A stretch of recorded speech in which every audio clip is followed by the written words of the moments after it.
When you build SaaS or apps in a while, this is one golden rule that everybody knows. Distribution over product. A good example is Zoom.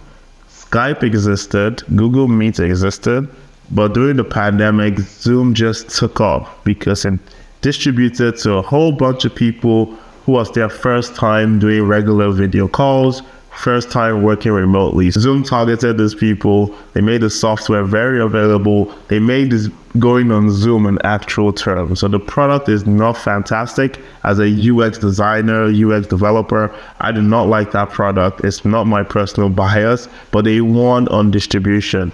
What this means is that so many products are not perfect, but because they can reach the right person at the right time in such a high volume, they succeed. So don't worry about an original idea. Don't worry about having the perfect product. Always think about, how can I distribute this? If you have a large marketing budget and then you understand your customer and you know where your customer is, you win. Stop thinking about product first. Stop thinking about idea first.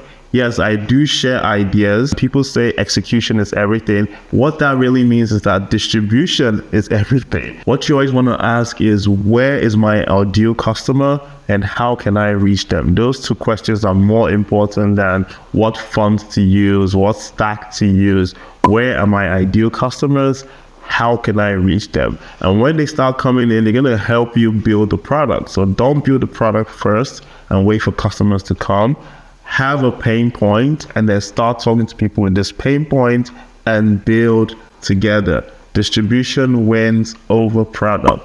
There are many half-baked products that are successful over perfect products that no one knows. So you don't want to build something that customers see and say, this is not it.